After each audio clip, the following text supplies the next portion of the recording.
जय हिंद साथियों, मैं आपका दोस्त एंड दोस्त विलास जैन स्वागत करता हूं आप सबका एसएलएच एकेडमी पर। दोस्तों, आज की इस वीडियो में हम पुलिस एग्जाम के पॉइंट ऑफ व्यू से टॉप 30 एमसीक्यूज डिस्कस करेंगे और वो भी सिर्फ 20 मिनट में। और दोस्तों, 30 एमसीक्यू की आपको डिटेल्स भी समझाई जाएंगी।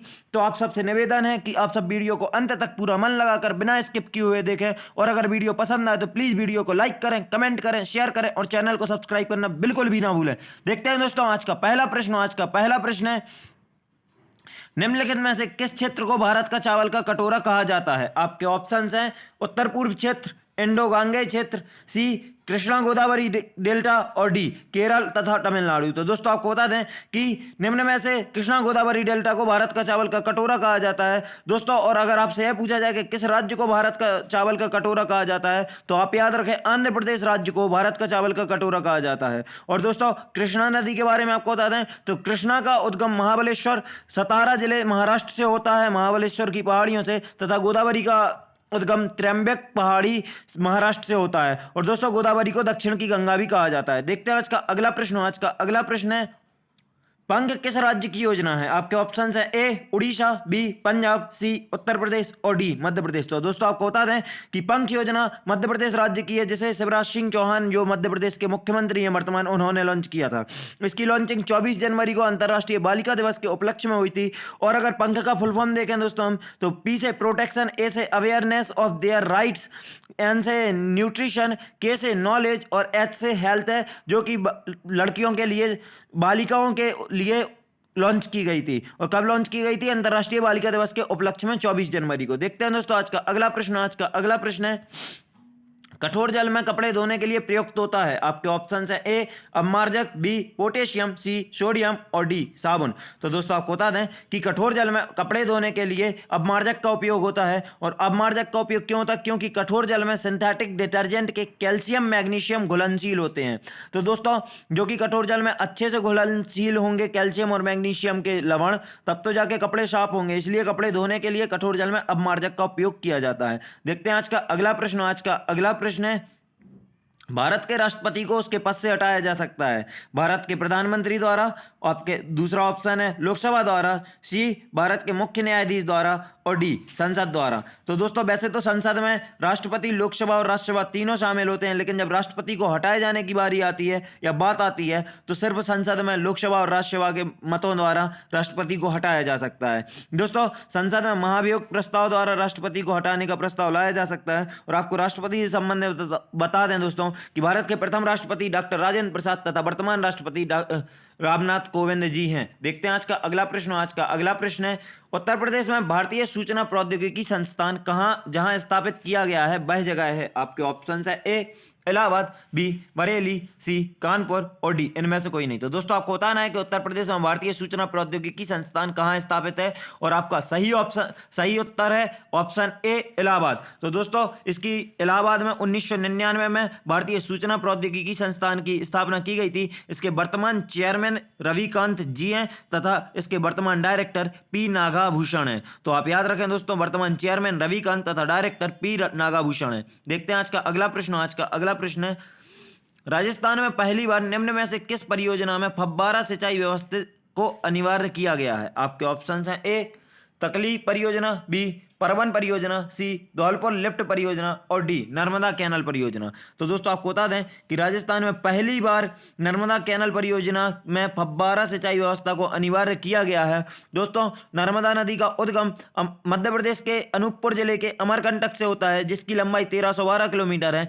नर्मदा नदी का अगर अव्यय क्षेत्र देखें तो मध्य प्रदेश से होकर महाराष्ट्र, फिर होकर गुजरात से जाके अरब सागर में मिल जाती है। और यह एस्चुरी का निर्माण करती है दोस्तों, डेल्टा का नहीं, यह भी याद रखें। और नर्मदा नदी पर ही सरदार सरोवर बांध है, जिससे लाभान्वित होने वाले राज्य पूछे जाएं तो आप यह ना सोचें कि यह मध्य प्रदेश, महाराष्ट्र, गुजरात में बह रही तो मध्य प्रदेश, महाराष्ट्र, गुजरात ही लाभान्वित होंगे।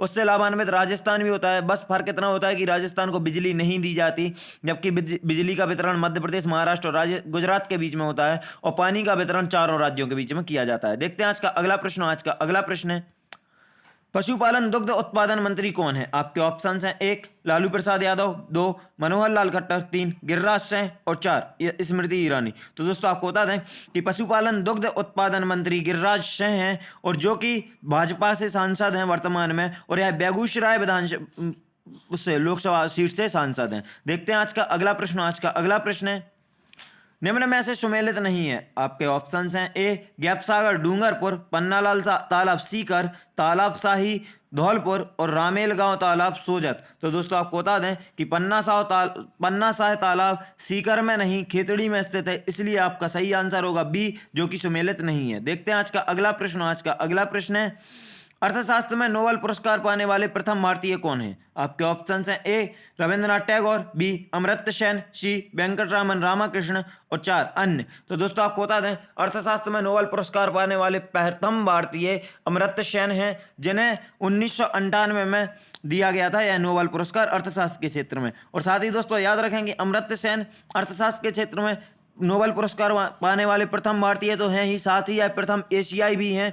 और साथ में अगर आपसे यह पूछा जाए कि प्रथम भारतीय जिन्हें नोबेल पुरस्कार से नवाजा गया, तो वह थे हमारे रविंद्रनाथ टैगोर जी, जिन्हें साहित्य के क्षेत्र में गीतांजलि पुस्तक के लिए 1913 में नोबेल पुरस्कार दिया गया था, और अमर्त्य सेन को 1998 में नोबेल पुरस्कार दिया गया, ध्यान रखें। देखते हैं आज का अगला प्रश्न। आज का अगला प्रश्न है, गिलास से पानी तक प्रकाश के महत्वपूर्ण कोण डैश के लिए न्यूनतम रंग होता है? तो दोस्तों आपको यहां पर सुटेबल ब्लैंक बताना है, कौन सा? 1 लाल रंग, 2 हरा रंग, 3 पीला रंग और 4 बैगनी रंग। तो दोस्तों आपको बता दें कि गिलास से पानी तक प्रकाश के महत्वपूर्ण कोण बैगनी रंग के लिए न्यूनतम रंग होता है। और ऐसा क्यों होता है? क्योंकि आपको पता होगा दोस्तों कि बैगनी रंग का तरंग दैर्घ्य कम होता है, और इसका तरंग दैर्ध्य अगर पूछा जाए आपसे तो 380 से 420 nm तक होता है। और यह अगर हम स्पेक्ट्रम में देखें तो यह नीले और हरे रंग के बीच में बैगनी रंग देखने को हमें मिलेगा प्रकाश के 7 रंगों में से।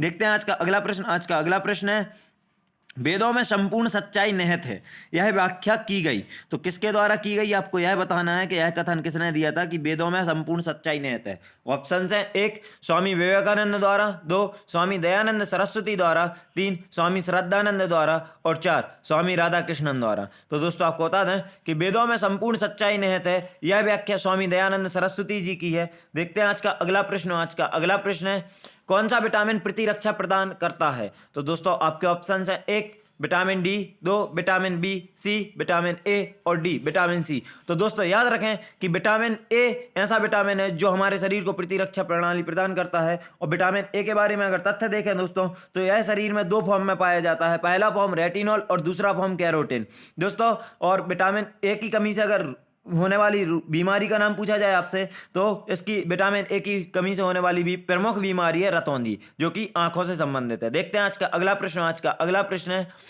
बेतवा नदी उत्तर प्रदेश के किस स्थान के निकट यमुना नदी से मिलती है? आपके ऑप्शंस हैं, 1 बदायूं, 2 हमीरपुर, 3 आगरा और 4 पीलीभीत। तो दोस्तों आपको बता दें कि बेतवा नदी उत्तर प्रदेश के हमीरपुर के निकट यमुना नदी से मिलती है। दोस्तों बेतवा नदी का उद्गम रायसेन जिले के कुमरा गांव से होता है। बेतवा नदी की लंबाई 590 किलोमीटर है और बेतवा नदी के किनारे बसा प्रमुख एक शहर है विदिशा। तो आप याद रखें दोस्तों, पूछा जाता है कि विदिशा किस नदी के तट पर है या बेतवा नदी के तट पर प्रमुख शहर कौन सा बसा है मध्य प्रदेश में, तो विदिशा आप याद रखें। देखते हैं आज का अगला प्रश्न। आज का अगला प्रश्न है, प्राकृतिक गैस आधारित शक्ति परियोजना स्थित है?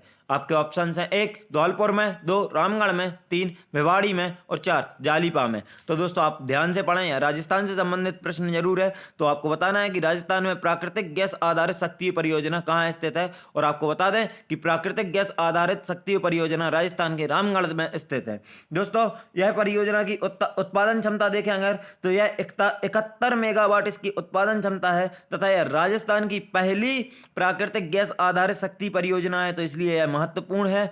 और इसके बाद आप याद रखें कि इसकी स्थापना को तो नहीं पता, लेकिन इसका स्टार्टिंग डेट है 15 नवंबर 1994 को इससे प्रथम यूनिट का उत्पादन किया गया था। देखते हैं आज का अगला प्रश्न। आज का अगला प्रश्न है, हाल ही में एशिया प्रशांत प्रसारण संघ और प्रसार भारती के सीईओ किसे नियुक्त किया गया है? आपके ऑप्शन है, 1 अशोक लवासा, 2 इब्राहिम एरन, 3 शशि शेखर वेम्पति और 4 राजीव शुक्ला। तो दोस्तों आपको बता दें कि हाल ही में शशि शेखर वेम्पति को एशिया प्रशांत प्रसारण संघ और प्रसार भारती के सीईओ के रूप में नियुक्त किया गया है। देखते हैं आज का अगला प्रश्न। आज का अगला प्रश्न है, निम्नलिखित में से किस राजा को भारत का नेपोलियन कहा जाता है? आपके ऑप्शन है 1 अशोक, 2 समुद्रगुप्त, 3 चंद्रगुप्त द्वितीय और 4 स्कंदगुप्त। तो दोस्तों आपको बता दें कि निम्नलिखित में से समुद्रगुप्त को भारत का नेपोलियन कहा जाता है। समुद्रगुप्त गुप्त वंश के राजा थे और यह कौन से नंबर के थे? तो चौथे नंबर के गुप्त वंश के शासक थे। देखते हैं दोस्तों आज का अगला प्रश्न। आज का अगला प्रश्न है भारत में सबसे अधिक कहाँ सौर ऊर्जा उत्पादन होता है? आपके ऑप्शन है 1 राजस्थान, 2 गुजरात, 3 केरल और 4 तमिलनाडु।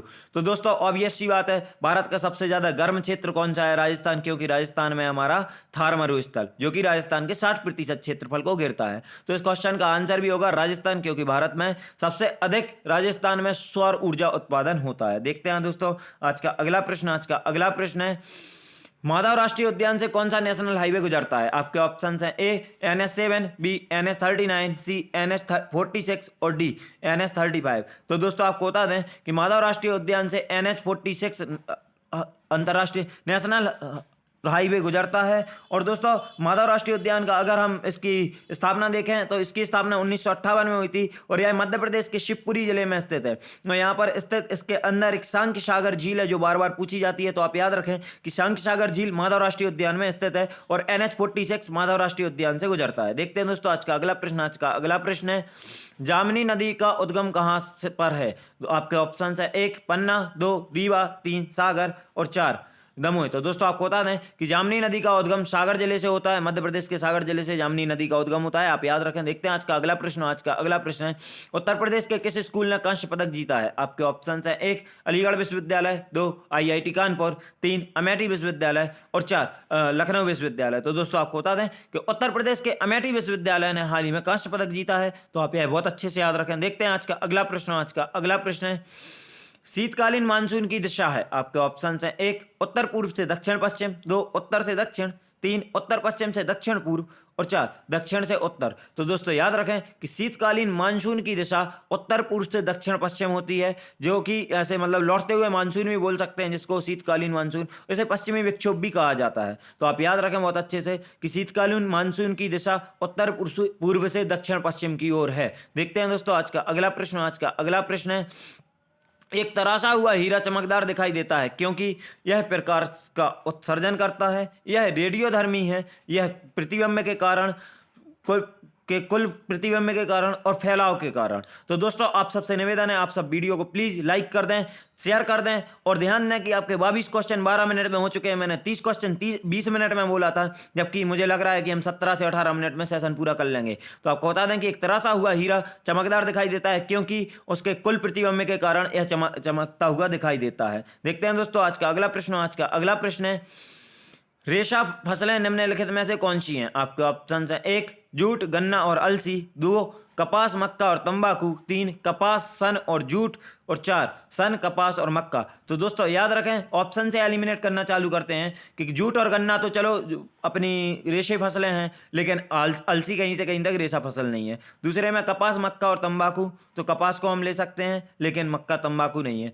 तीसरे में कपास, सन और जूट, जो कि हमें दिख रहे हैं साफ साफ कि यह तीनों रेशे फसलें हैं। तो आप याद रखें कि कपास, सन और जूट रेशेदार फसलें हैं और अच्छे से याद रखें। देखते हैं दोस्तों आज का अगला प्रश्न। आज का अगला प्रश्न है मध्य प्रदेश में जल संरक्षण प्राधिकरण की स्थापना कब की गई? आपके ऑप्शन हैं वर्ष 2001 में, वर्ष 2002 में, वर्ष 2003 में और वर्ष 2004 में। तो दोस्तों आपको बता दें कि मध्य प्रदेश में जल संरक्षण प्राधिकरण की स्थापना वर्ष 2004 में की गई थी। देखते हैं दोस्तों आज का अगला प्रश्न। आज का अगला प्रश्न है हरे फलों को कृत्रिम रूप से पकाने के लिए प्रयुक्त गैस है? आपके ऑप्शन है ए एथिलीन, बी एसिटिलीन, सी एथेन और डी मीथेन। तो दोस्तों यह प्रश्न आपके परीक्षा की दृष्टिकोण से बहुत महत्वपूर्ण और बहुत बार पूछा जा चुका है। तो आप याद रखेंगे हरे फलों को कृत्रिम रूप से पकाने के लिए एथिलीन गैस का उपयोग किया जाता है। देखते हैं आज का अगला प्रश्न। आज का अगला प्रश्न है सिखों के तीसरे गुरु थे? आपके ऑप्शन है 1 गुरु अर्जुन देव, 2 गुरु गोविंद सिंह, 3 गुरु अंगद देव और 4 गुरु अमरदास। तो दोस्तों याद रखें कि सिखों के तीसरे गुरु अमरदास जी थे। देखते हैं आज का अगला प्रश्न। आज का अगला प्रश्न है कोरापुट निम्न में से किस उद्योग से संबंधित है? आपके ऑप्शन हैं 1 वायुयान, 2 आयरन और स्टील, 3 जहाज निर्माण और 4 इलेक्ट्रिक रेल इंजन। तो दोस्तों याद रखें कि कोरापुट वायुयान निर्माण से संबंधित है, तो बहुत अच्छे से याद रखें। यह भी प्रश्न बार बार पूछा गया है, बहुत महत्वपूर्ण है। आज का अगला प्रश्न है आपको साथ देखते हैं। अगला प्रश्न जबलपुर जो कि एक महत्वपूर्ण शहर है डैश क्षेत्र के अंतर्गत आता था?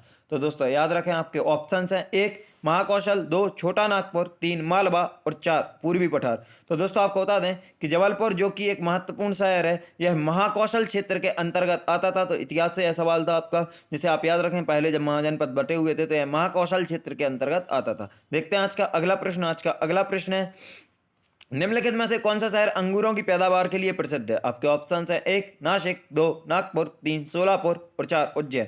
तो दोस्तों याद रखें कि महाराष्ट्र का नासिक शहर अंगूरों की पैदावार के लिए बहुत ज़्यादा प्रसिद्ध है। तो आप बहुत अच्छे से याद रखें। साथ में नागपुर संतरों के लिए प्रसिद्ध है, आप यह भी याद रखें महाराष्ट्र से। दोस्तों देखते हैं आज का आखिरी प्रश्न। आज का आखिरी प्रश्न है बांस क्या है। आपके ऑप्शन है 1 पेड़, 2 बेल, 3 घास और 4 पौधा। तो दोस्तों आप लोगों को बताना है कि बांस एक प्रकार का क्या है, यह पेड़ है, बेल है, घास है या पौधा है। और दोस्तों मैं आपको बता दूं कि बांस एक प्रकार की घास है। तो आप यह नहीं सोचें कि इतने लंबे लंबे होते हैं, इतने ऊंचे ऊंचे तो वह पेड़ हो जाते हैं। बांस की गिनती घास में ही होती है। और हमारी वीडियो दोस्तों यहीं समाप्त होती है। अगर आपको वीडियो पसंद आई हो तो प्लीज़ वीडियो को लाइक करें, कमेंट करें, शेयर करें और चैनल को सब्सक्राइब बिल्कुल भी ना भूलें। क्योंकि दोस्तों आप देख सकते हैं मात्र 15-16 मिनट में आपको मैंने 30 क्वेश्चन विथ डिटेल्स बता दिए हैं। इतने शॉर्ट टाइम में इतना नॉलेज शायद ही आपको कहीं मिल सके। और अगर आप हमारी टीम से फेसबुक, इंस्टाग्राम, टेलीग्राम पर जुड़ना चाहते हैं तो आप हमें डिस्क्रिप्शन बॉक्स से लिंक द्वारा हमें फॉलो कर सकते हैं। और अगर आपको इस क्लास की पीडीएफ चाहिए तो आप हमारे टेलीग्राम ग्रुप SLH अकेडमी को ज्वाइन कर सकते हैं। दोस्तों वीडियो को अंत तक देखने के लिए आप सबका धन्यवाद। जय हिंद, जय भारत। वीडियो को शेयर करते रहें, हंसते रहें, मुस्कुराते रहें। जय हिंद, जय भारत।